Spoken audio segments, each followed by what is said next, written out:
Tahukah kalian, gonjang-ganjing kepindahan seorang Tom Hai ke Persib Bandung kian membakar percakapan publik sepak bola tanah air. Bagi mayoritas bobotoh, tentu ini bukan hanya kabar baik. Ini adalah isyarat datangnya senjata baru untuk memperkuat dominasi Maung Bandung di panggung Super League. Namun di tengah gemuruh yang euforia, ada pula suara sumbang yang menggema.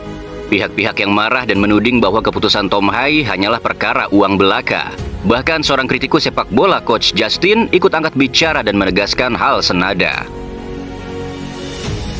Gimana lo melihat Tom Hai akhirnya ke Persib gitu? 950 juta per bulan, berarti 9 miliar. Per bulan berapa? 250 juta. Ya mungkin dia pindah ke sini karena duitnya. Dan nggak ada salahnya juga. Cuman gue sayangkan, harusnya dia masih bisa 2 tahun di Eropa baru ke sini. Dan kenapa dia late banget ya untuk join di kan? Karena dia cari klub yang bagus di Eropa dan nggak dapet. Namun, mari kita tinggalkan sejenak hiruk-pikuk tudingan itu. Karena dalam video ini, kita tidak akan lagi terjebak dalam perdebatan sempit tentang apakah kepindahan Tom Hai adalah upgrade atau justru penurunan karir. Kita akan berfokus pada satu pertanyaan besar. Apa yang akan terjadi dengan Persib Bandung bila Tom Hai benar-benar berdiri tegak di jantung lini tengah Maung Bandung, bertarung bersama para singa biru lainnya di medan laga? Sebelum masuk lebih jauh, izinkan kami dari Icam Sport menyampaikan duka yang mendalam atas gugurnya Afan Kurniawan, kawan seperjuangan kita, sesama pekerja, sesama anak bangsa, yang harus meregang nyawa usai ditabrak dan dilindas dengan sengaja oleh kendaraan taktis milik aparat. Doa terbaik untuk almarhum, dan semoga luka Indonesia segera sembuh.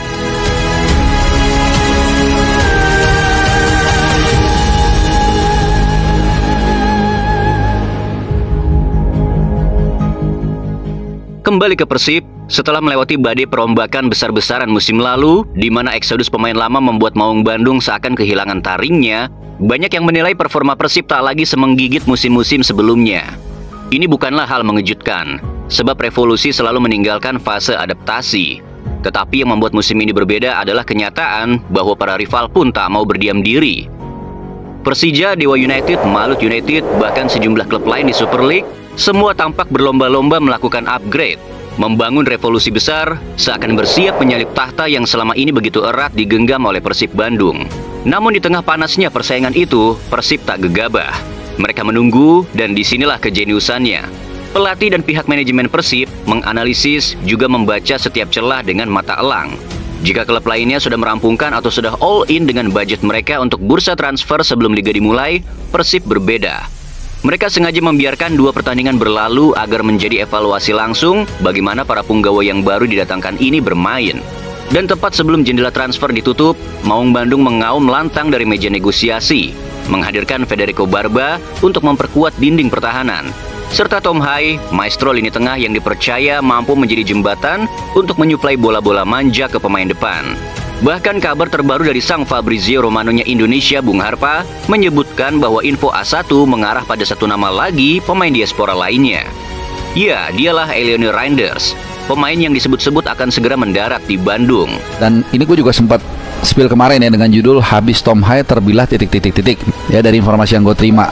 Tuh, dan dari informasi terakhir yang gue terima, ini A1 Elionel Reinders akan berjersey Persib Bandung. Bayangkan bila semua nama itu bersatu di satu lapangan, Barba di benteng belakang, Tom di ruang kendali tengah, dan Reinders yang bisa memberi sentuhan berbeda di wingback kanan.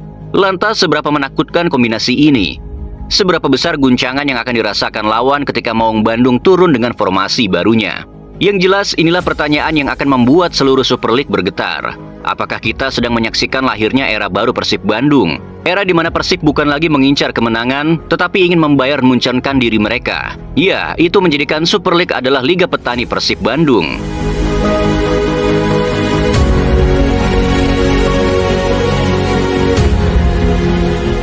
Dijadwalkan hari ini, Tom akan resmi menjejakkan kakinya di kota Bandung.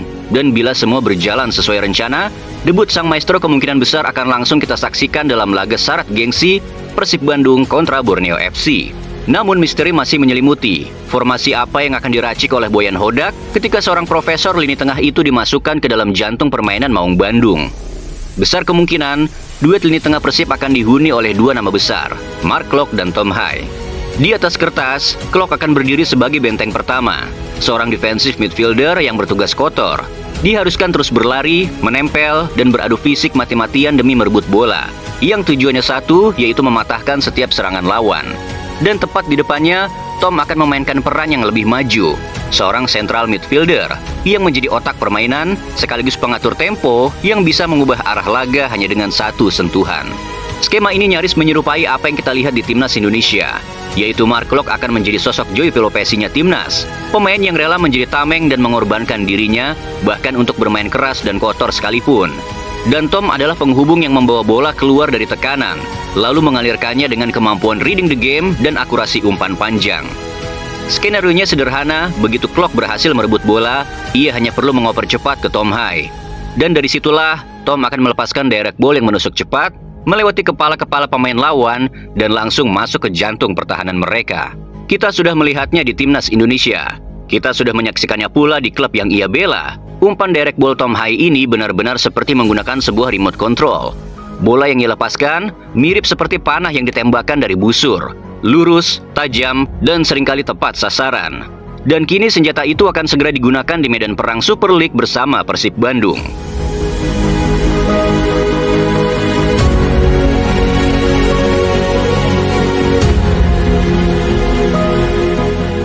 Yang membuat Tom begitu istimewa bukan hanya kualitas tekniknya, melainkan fleksibilitasnya.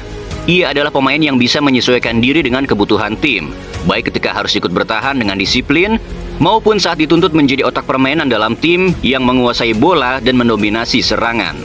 Mari kita bayangkan sebuah skenario. Di lini tengah Persib Bandung, Tom Hai berdiri sejajar dengan Mark Klok. Pertandingan berjalan terbuka. Jual beli serangan tidak terhindarkan. Ritme laga naik turun dengan intensitas yang menyesakkan dada. Pada situasi seperti ini, Tom bisa berubah menjadi sosok yang kita saksikan kala ia menghadapi timnas Bahrain di GBK. Ia tidak berlama-lama dengan bola. Begitu celah terbuka, begitu ruang itu terlihat hanya sepersekian detik, Tom melepaskan direct ball yang lurus, tajam, dan menusuk ke jantung pertahanan Bahrain. Ingat momen ikonik itu, umpan super akurat ke Marcelino yang kemudian diteruskan oleh Ole Romeni menjadikan gol kemenangan bagi timnas Indonesia. Itulah gambaran nyata yang berkemungkinan akan kita saksikan setiap pekannya. Umpan yang tampak sederhana, tetapi sesungguhnya adalah belati yang menorehkan luka di pertahanan lawan. Skema ini akan cocok ketika Persib menghadapi tim-tim papan tengah. Tim yang mungkin tak memiliki nama besar, namun selalu datang dengan semangat juang dan intensitas pressing yang seperti tak ada lelahnya. Bayangkan mereka menekan, mengepung, memaksa Persib dalam kesulitan. Tetapi hanya dibutuhkan satu momen krusial. Satu operan kunci dari Tom Hai yang meluncur ke depan, merobek pertahanan, dan seketika merubah jalannya pertandingan.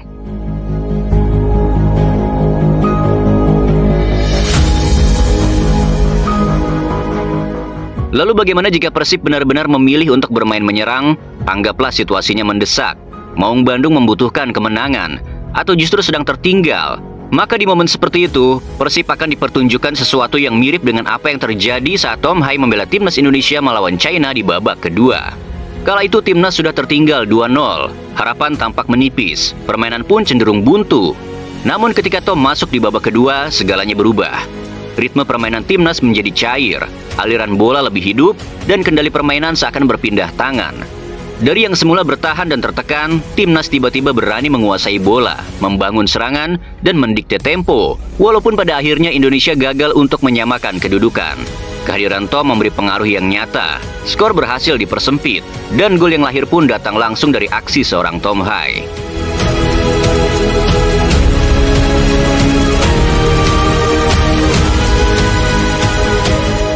Bayangkan apabila skenario semacam itu diterapkan di Persib Bandung. Saat Maung Bandung menghadapi tim papan bawah yang cenderung bertahan total, atau ketika Persib lebih dulu tertinggal, maka kehadiran Tom di lini tengah Persib bisa menjadi kunci kebangkitan. Dengan kecerdasannya membaca ruang, kemampuannya melepaskan umpan vertikal tajam, serta keberaniannya mengatur tempo di bawah tekanan, Persib bisa berubah dari tim yang terpojok menjadi tim yang mengendalikan jalannya permainan. Inilah yang membedakan Tom Hai dari gelandang biasa. Tom mirip seperti sumbu yang bisa menyalakan api serangan. Saat dominasi benar-benar dibutuhkan, dialah yang bisa mengubah wajah pertandingan.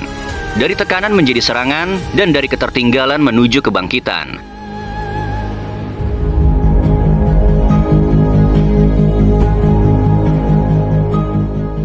Dan bagaimana jika di Persib seorang Tom Hai justru dipaksa bermain lebih bertahan, bahkan full defensif?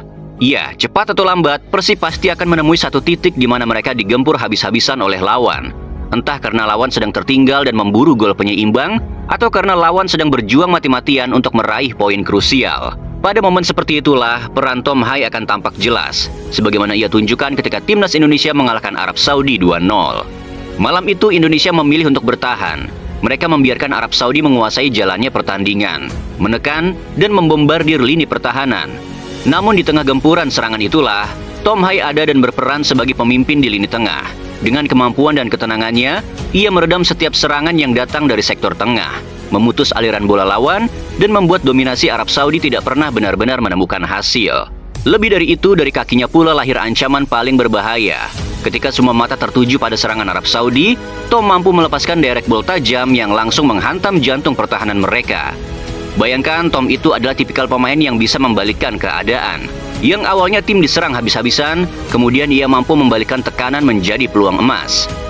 Dan bayangkan jika skenario ini terjadi di Persib Bandung, saat Maung Bandung menghadapi tim-tim dengan kekuatan menyerang luar biasa seperti Persija Jakarta, Dewa United atau Malut United, tiga tim yang dikenal memiliki lini depan paling mengerikan di Super League. Di tengah serangan mereka, Tom bisa menjadi jangkar yang menjaga keseimbangan, sekaligus otak yang mengubah setiap detik bertahan menjadi ancaman balik yang mematikan. Sungguh skema ini mirip dengan filosofi yang dimiliki oleh seorang Boyan Hodak.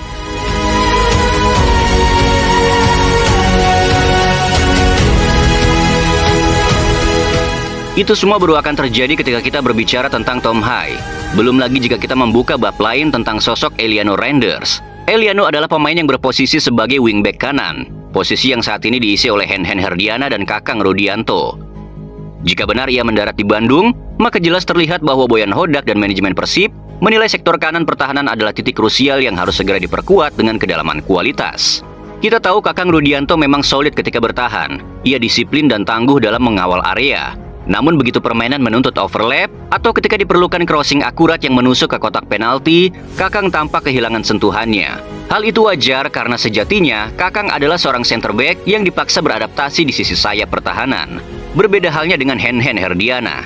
Dalam urusan kecepatan dan kengototan, ia jauh lebih unggul. Hen-Hen adalah tipe pemain yang keras. Ia juga tak segan menusuk ke pertahanan lawan dan berani melakukan overlap untuk menambah daya gedor serangan.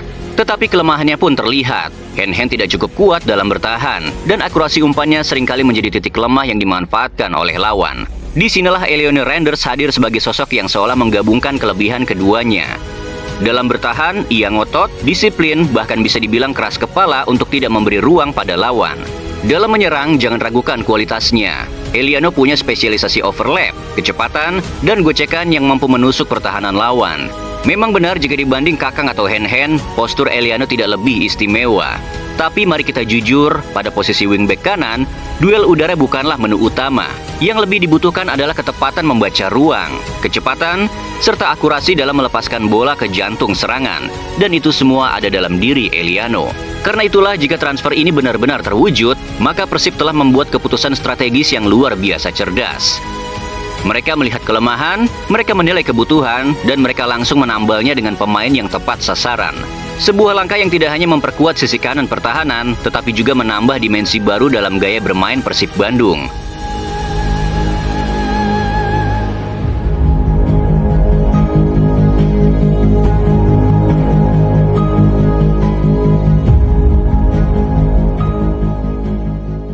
Namun di balik semua itu akan selalu ada dilema.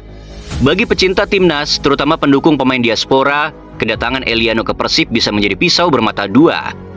Ada yang setuju melihatnya sebagai langkah bagus untuk karir sang pemain. Tapi suara sumbang pasti membanjiri media sosial. Mereka menganggap Eliano tidak lagi bersaing di kasta tertinggi Liga Belanda, dan justru khawatir langkah ke Persib akan membuat ketajaman skillnya menurun. Pertanyaannya kini, apakah Eliano akan membuktikan diri di Bandung sebagai jawaban atas keraguan itu, ataukah ia justru menjadi bahan perdebatan panjang di jagat sepak bola nasional? Yang jelas, bila ia benar-benar mengenakan seragam Persib, Maung Bandung telah menemukan satu lagi potongan penting untuk menyempurnakan kekuatan mereka. Namun di balik semua dinamika itu, terselip sebuah kisah yang menarik, bahkan bisa dibilang sebagai sindiran halus yang penuh makna. Sebab apa yang terjadi di Persib Bandung musim ini seolah menjadi pesan terbuka untuk PSSI dan juga jajaran kepelatihan timnas Indonesia. Kita masih ingat dalam beberapa musim terakhir, meski Persib tampil garang bahkan berhasil meraih gelar juara Liga, nyaris tak ada pemain mereka yang dipanggil memperkuat timnas. Yang kami maksud adalah era sebelum pemanggilan Beckham. Sebuah ironi yang kerap memicu tanda tanya besar di kalangan bobotoh maupun pecinta sepak bola nasional. Dan kini lewat langkah berani di bursa transfer, seakan Persib menyampaikan pesan yang tajam namun elegan. Jika tak ada pemain Persib yang kalian panggil untuk timnas Indonesia, maka biarkan pemain timnas lah yang akan kami bawa masuk ke dalam tubuh Persib. Sebuah kalimat yang sederhana namun dampaknya menggelegar. Seakan Maung Bandung bukan hanya berbicara di lapangan, tapi juga di balik panggung sepak bola nasional.